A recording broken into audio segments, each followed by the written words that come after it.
Hey everyone, welcome to the latest episode of Diaries of an Indie Game Dev. And in today's episode, we're going to be covering a topic that I was going to wait a little bit on, but I was prompted to do it earlier after reading some articles recently. So we're going to talk about crunch today, or overtime, as some people know it. Specifically, we're going to start off talking about crunch and overtime in the video game industry, and then we're going to be branching out beyond that into other realms. So, what really prompted me to do this was the outcry recently around the Blizzard CEO, who's now retired, Mike Morhaime, who basically did a piece recently, did an interview recently where he was waxing nostalgic about the crunch times that took place in early Blizzard. And the blowback on this from a lot of the gaming community has been kind of ridiculous, mostly because people are blowing things way out of proportion and not really understanding what he was talking about. So the reason that this has become somewhat controversial is because in recent years we've seen companies like BioWare, Rockstar, Epic Games, so on and so forth, having their games being developed at such a breakneck pace that their developers are in a constant state of crunch. Now, everyone understands overtime, I would think, and the reason why there are rules and regulations in place for people to get paid, time and a half, so on and so forth, for extra hours worked beyond the 40-hour minimum, which is what we're basing this this video about. This is all about the United States environment. There are rules and regulations and legislature in place to fairly compensate workers for having to work beyond 40 hours. The issue arises when a company is consistently and continually working their employees beyond that 40-hour minimum and putting them into a permanent state of overtime or a permanent state of crunch. Now, the article from Mike was specifically regarding the early days of crunch, when they were basically building Blizzard into the behemoth that it would become. And a lot of people have criticized him because he basically was looking back on those early days of crunch time and saying, hey, that was, it was kind of fun, and also our company wouldn't have been as successful as it is without the crunch in those early days of Blizzard. And then just the outcry from the gaming community has been, oh, crunch is evil, you're such an evil bastard for saying that, you're just some rich jerk-off who doesn't respect employees, and we're so glad you've left the company, and blah, blah, blah, blah, blah, blah, blah, blah. You don't deserve your millions, blah, blah, blah, blah. What Mike was talking about was specifically in relation to startups and the early days of a company, and he was looking back on those times very fondly. Those were the days when he was in the trenches helping to build Blizzard into the company that it would become to be known as over the years, regardless of the reputation now.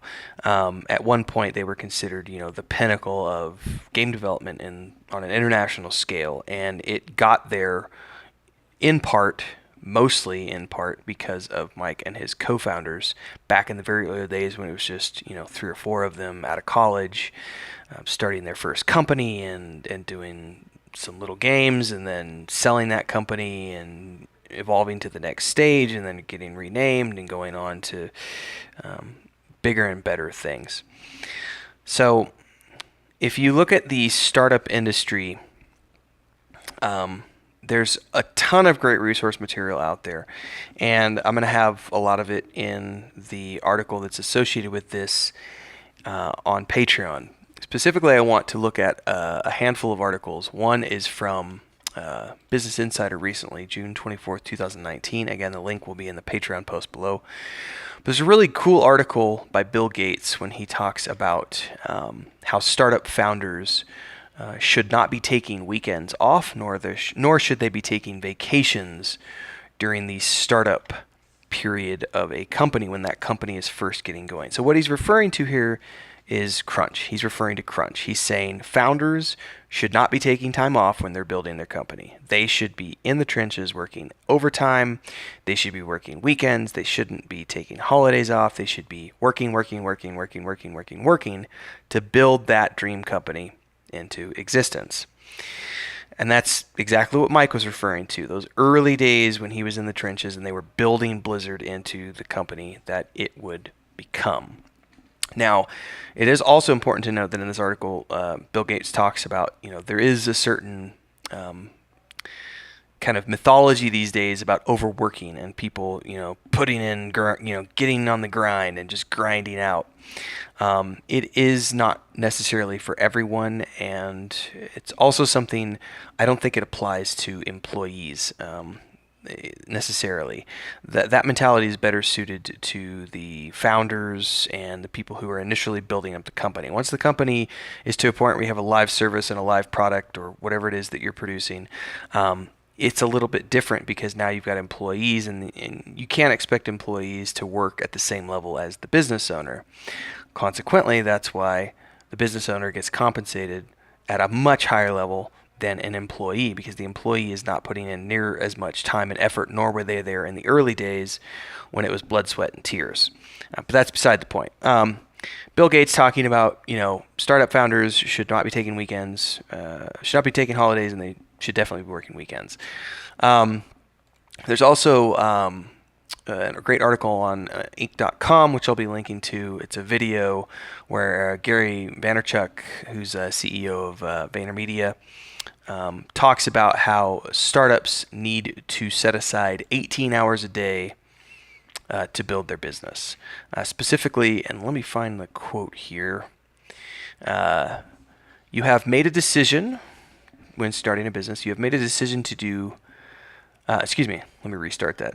You have made a decision that does not allow you, in year one, any time to do anything but build your business. Every minute, call it 18 hours out of day, out of 24, if you want this to be successful, needs to be allocated for your business. So 18 hours a day, get your sleep, but 18 out of the 24 should be focused on building that company into reality until you have a launched product. No time off, just work. Crunch, constant crunch. You're building the company into existence. There's also an entrepreneur, Grant Cardone, who talks about, he's a self-made millionaire, and he talks about, his work ethic is 95-hour work weeks. So when we're talking about the startup culture here, at the end of the day, guys like Mike and Bill Gates and Gary Vaynerchuk and etc. We could also look at Richard Branson, Elon Musk, and etc. These guys did not reach the heights that they did by putting in the minimum amount of effort and just punching a clock for 40 hours a week. They went out there and did what needed to be done and worked 18 hours a day, worked weekends, worked holidays, did whatever it took to get their companies off the ground. And that's what Mike was talking about in this article, where he's waxing nostalgic about the crunch days of Blizzard. And, people getting all riled up about how he doesn't deserve his millions and that he abused workers and exploited people and so on and so forth. They're, in a corporate reality structure, whatever you want to call it, employees are always going to be paid according to industry standards. Every company is going to have different ways of, different cultures, I should say. And we've seen a lot of controversy in recent years with companies where there's been sexual harassment claims and claims of overworking and depression and so on and so forth.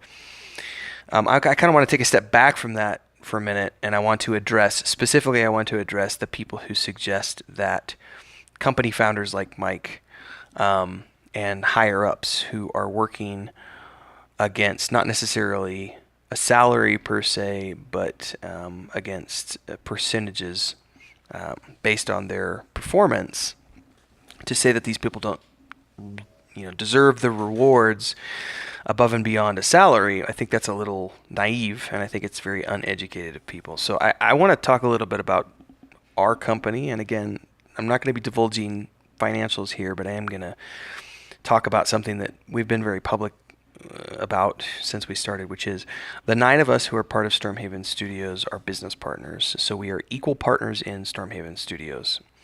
I am the creator of the IP, but I understood from a very early day that you can't build an MMORPG by yourself. You need other people on the team, and I chose to go with the partnership route in the beginning because I went into this without having millions of dollars at my disposal. So it was all about finding people who were willing to work on sweat equity for the company and earn their rewards on the back end. Now, those 9 people who are part of Stormhaven Studios are compensated at a far different level than our contractors are and our employees. So employees and contractors are getting paid standard industry rates. Those individuals are not expected to work more than 40 hours a week. I don't expect them to put in extra time or effort. I just expect them to do the work that they're contracted to do. My business partners, on the other hand, like myself, are expected to go above and beyond because we are the owners of the company. For us, it's not just a job. We don't get to have sick days. We don't get to have holidays. We don't get to take time off if we have an employee who quits tomorrow, or if we have someone who can't come into work because they had a family emergency. Whatever the case may be, we as business owners are contractually and legally obligated to make sure that the business continues regardless of what people have going on in their personal lives. So we, the business owners, don't get to have that same level of, and I'm going to use this term loosely, we don't get to have the same level of irresponsibility as a general contractor or an employee does. And the reason is because as business owners, we're literally the lifeblood of the company. We have injected the initial money, we put in the initial time, we built everything up on our own, and we, the business owners, are the ones who are legally obligated to provide a product and or service. So understand that legal obligations are a big thing, and it's a big difference between an employee or contractor who has 0 obligations to the company other than to turn in his or her work on time and then get compensated for that time. So when you start to understand the difference between a business owner and employee, there is a reason why business owners and executives and people who are making sure that the legal obligations of the company are met are compensated at a greater scale than the average employee, because the average employee has no risk at all. They have no risk. They have nothing in the company other than time. Executives, business owners, especially people who are actually on paperwork, there are legal ramifications to failing to provide services and or products and or living up to whatever it is that you're producing. So that's the reason why people in that on the business side of things and the executive side of things get compensated at a much greater scale than a general contractor or employee, because they are putting in a far greater level of risk and are far more responsible for legal issues. Especially when you start talking about having investors involved and you're talking about millions of dollars of funding that's being moved around and needs to be spent wisely, and ROIs that need to be, there's targets that have to be met, KPIs and so on and so forth. There's a lot of moving parts to that. And I understand why some people might get upset when they see someone at a mega corporation like Blizzard, making a, I'm just throwing numbers out right now, $5 million salary with a, $10 million bonus at the end of the year. And, they, as a coder, are only making $120,000 a year. And while those salaries may be they may sound obscene, but the reality is those are industry standards just as much as the industry standard for a programmer or an engineer is, say, $120,000, $150,000 a year. The industry standards for executives are what they are. And those have been determined by lawmakers and industry experts and years and years and years and years and years and years of business. I don't necessarily agree with those things, but that's not my place. The point is, there absolutely should be more compensation for people who have more risk and more responsibility in a company. I don't necessarily think it should be, tens of millions of dollars, but at the same time, as a business owner and as someone who is working for free on a project and going on 5 years now while our contractors are getting paid for their time, you can bet your ass that, I'm betting on a fairly significant payout once our product goes live.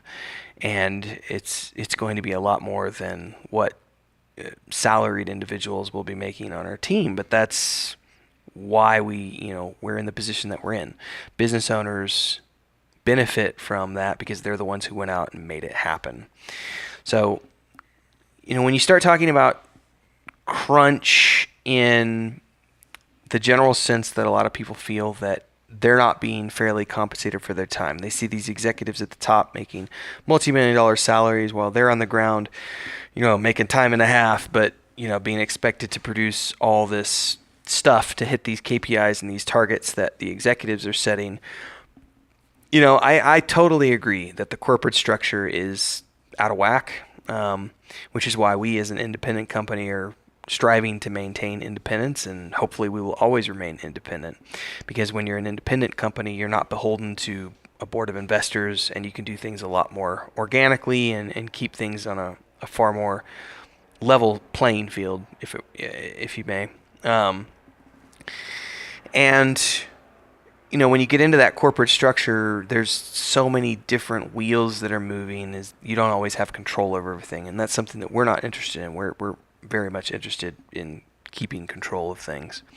But the idea that crunch is evil and that the people at the top are being unfairly compensated compared to the people on the bottom, that's not necessarily true. That's a perception from people who feel like they're overworked and underpaid. And to be frank, the answer that I've typically always given to people is, if you want to do something about it, then create your own company. Because the average individual who's just working for a paycheck is literally just showing up and putting in their 40 hours. They call in sick. They have days when they don't feel like coming in, and they're just putting in the bare minimum. Then you look at guys like Elon Musk who literally sleep on the floor, as they're building PayPal and Tesla and SpaceX and so on and so forth, and are spending, 120 hours a week at the office. It's not necessarily always going to be healthy depending on the individual. Everybody has different tolerance levels for things. But there is a reason why Musk is a billionaire and the people who make, say, cars for him are not. And many of those people, they're all fairly compensated. They're making very good wages working at SpaceX and Tesla, for example. These are tech jobs, and tech jobs are paid very, very handsomely. But they're not making millions and billions like Musk is. Nor should they be, because they're not the ones who put in all that time and effort in the beginning and had the gumption, the wherewithal, the ideas, etc., to make it all happen. And people like that, I feel that they are compensated for their hard work and effort, and also their genius in some cases. They're doing things that no one else can do. They're at the vanguard of industries because they are who they are. And when you start looking at, kind of to get back on the crunch topic here, when you start looking at the difference between a startup company and a company that's already in existence, there should be a difference between the two. The startup culture should always be about no weekends, no holidays, working 18 hours a day and getting the company off the ground. Just doing whatever it takes, blood, sweat, and tears to make that dream a reality. But once you get into an operational state, obviously, there's always going to be deadlines, and there are going to be things that crop up. I'll give you a good example of this. when I was still running a construction company. Let's say I'm contracted to do 6 houses in a subdivision. And I do the first 2 houses, I'm on time, I get done, I'm 2 days ahead of schedule. I get to the 3rd house, and I come to find out that the electricians who were supposed to wire up the outlets for the in-floor heating, the owner of the company, his wife died. And as a result, he had to take off a week to deal with the funeral and grieving and everything else. And as a result, their company wasn't able to get in and get the wiring done. So I get to that 3rd house, and the electricians are a week behind schedule, which means now I'm a week behind schedule because I can't do anything on this house. Now, I'm still contractually obligated to complete this house on time, as well as the other houses that I have contracted after that. So what do we have to do? Well, we have to wait for the electricians to come back and get done ahead of us. So we do. Now, when we come back, we have to make up for lost time, just as much as the electricians did, which means I have to pay my employees overtime because we need to work double time to get back on schedule. This is something that was completely out of my control. I have no control over the electricians.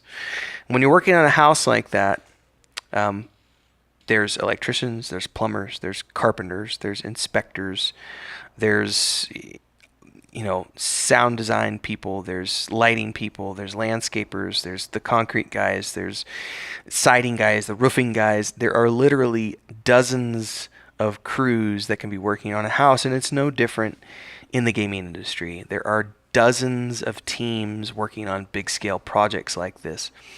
And in our case, we're a smaller project, so there's just dozens of us, not dozens of teams.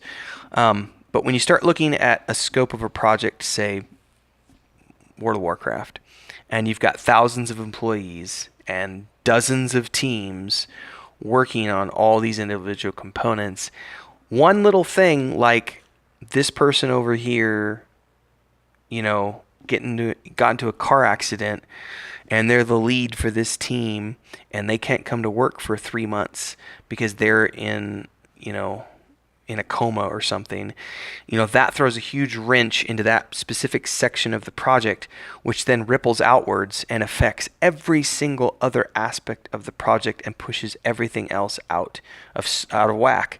And in these cases, that's what overtime is for. Overtime is for these crunch scenarios that come up when accidents happen and life happens. The issue that we're seeing with the industry today is companies that are running their businesses in a continual state of crunch because they're trying to make so much money that they're trying to stay ahead of the masses, and as a result, they're working their employees to the bone. And that's not necessarily, I don't think it's fair. It's something that needs to be addressed. It is being addressed.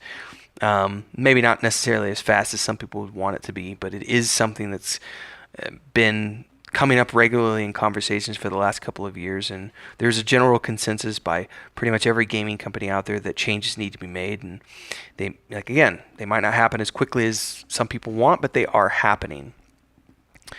So again, crunch will happen regardless because it's just part of life and it's part of a business. The objective is to try to run your company in such a way that you have crunch as little as possible, and so you're not working your people to the bone.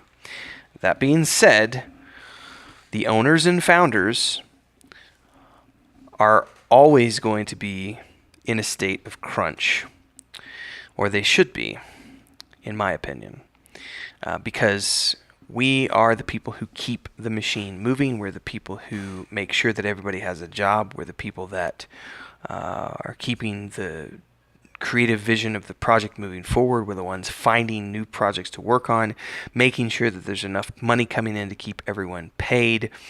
That is something that requires someone to go above and beyond merely a 40-hour work week. And ideally, you're going to have a team of exceptional people around you who can help you keep your hourly commitment to as little as possible. But at the same time, if your mentality is I deserve it because I showed up and worked my 40 hours. Not really.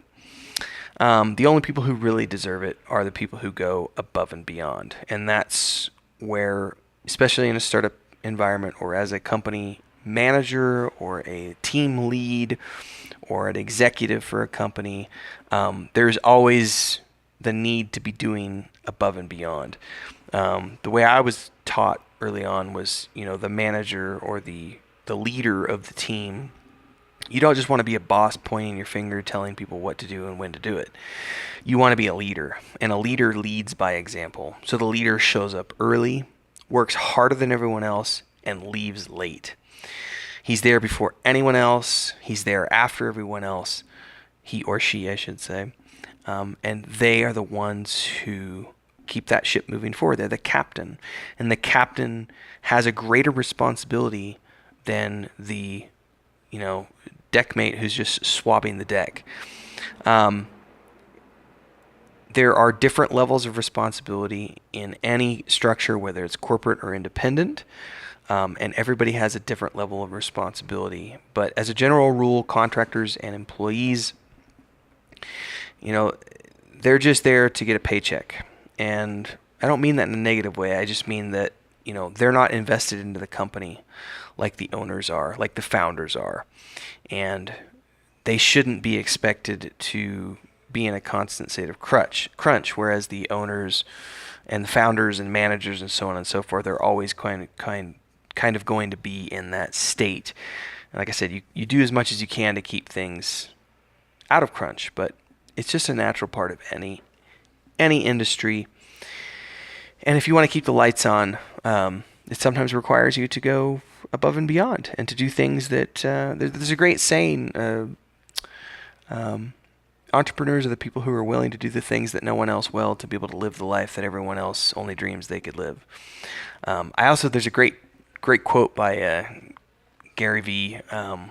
If you live for weekends and vacations, your shit is broken. And I'm going to link that in the Patreon article as well. But Gary Vee's got a lot of great stuff to say, and he's running a massively successful company. But if you look at entrepreneurs across the board, the people who are hugely successful running these mega corporations, they tend to operate at a different level. And the reason is because if you want to be successful at that level, you have to be willing to be extraordinary. You can't just be a clock puncher who's working 40 hours a week and then doing the minimum amount of effort. You have to be willing to, occasionally sleep under the desk, work a weekend, work a holiday, work a birthday, do things that other people aren't willing to do, because that's what it takes to be successful in business and to keep a successful business thriving for everyone else who's working on it. So it's like a ship, the captain doesn't sleep as much as everyone else does. He's constantly worried about all these different aspects of the boat to make sure that it stays afloat and it gets there on time and everything's delivered and none of the products are bad and that the contracts are fulfilled and that the clients are happy and that the crew is healthy and sane and so on and so forth. There's so many moving parts. It's a complex beast, folks. So if you want more information, don't forget to check out the Patreon post that's attached to this video. And stay tuned for the next episode. I believe we're going to be talking about the iterative process, and we're going to take you through some of the iterations on our game going through over the past few years and where we are today. Hopefully it's given you guys some insight into why crunch is not a bad thing and why owners and founders and managers and executives should absolutely be earning more than a salaried employee because they have greater responsibility and greater risk. Hopefully you guys understand all that. And look forward to talking to you guys, hearing your comments. Don't forget to leave them in the section below the video, and I will see you guys in the next episode. Cheers.